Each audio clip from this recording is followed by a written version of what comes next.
Alright, here we are for assignment 5.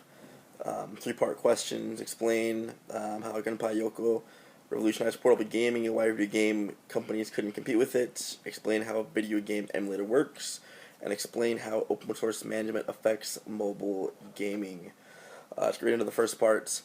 Gunpei Yokoi revolutionized gaming by bringing handheld gaming market into the real world, diverting from the typical joystick-style controller of arcades to a similar, more compact cross-pad, or kind of D-pad as we call it nowadays, or directional pad, and focusing more on battery life and affordability, made the Nintendo Game Boy or Game & Watch an amazing piece of technology for its original time. Similar technology is used in almost every modern gaming console and handheld device.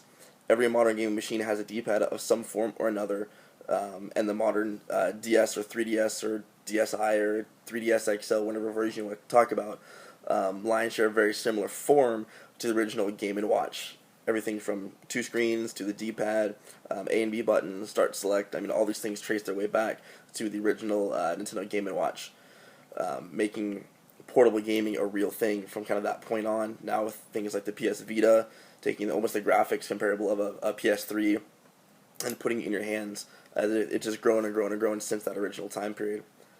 Moving on to emulators.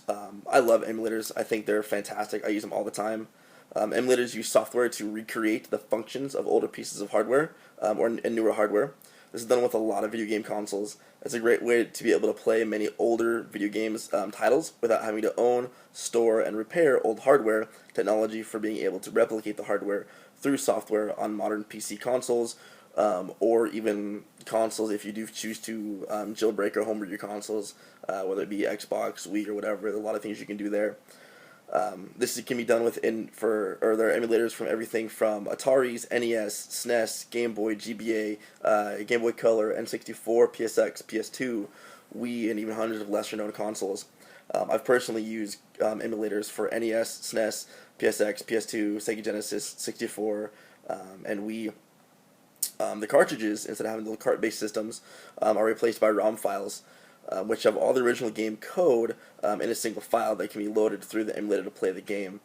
This has been deemed legal if you currently own the original game cart and are using the ROM as a backup of the original game cart to play it off of.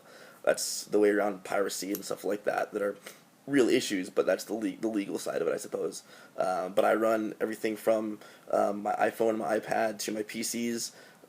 Both my kids' Wii's are homebrewed, so they can play the classic games on there. I have it on my HTPC hooked up to the big screen.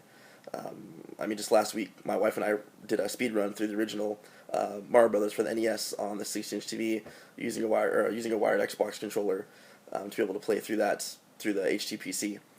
Just really neat to be able to have all the different stuff and all the different games from past period without having to have those same consoles anymore. It's kind of a cool way to keep history alive and keep gaming the way it is. Moving on to source management and mobile gaming. Source management, or the lack of open source code sharing, can limit what apps are available on a smartphone or other mobile device, either the manufacturer or carrier of the device.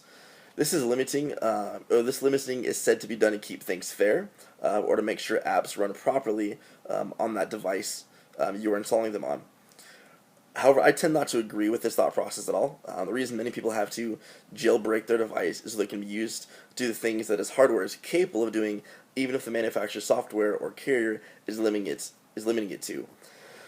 Few things upset me more when it comes to a device or piece of hardware that I purchase than it being limited software-wise because of a manufacturer or a carrier deeming so for X, Y, Z of a reason. I know my original iPad, the first gen iPad I had, I jailbroke it to be able to run emulators on it and to be able to have task killers and things like this that are typical things it could be able to do. I've homebrewed my Wii's for the ability to do play DVDs. The hard drive the disk drive is capable of playing a DVD, but it's limited from the manufacturer. So being able to take these sources, and instead of having an open source code that allows you to run whatever you want it to do, to not be able to do that, even though you're paying for the hardware, is extremely irritating.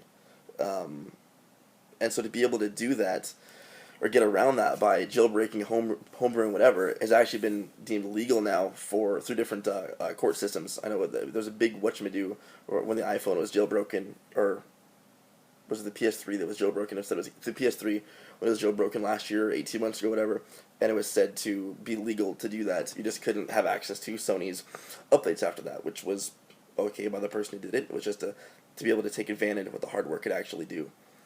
But yeah, that's this week's assignments, and we'll see you guys again next week for assignment 6.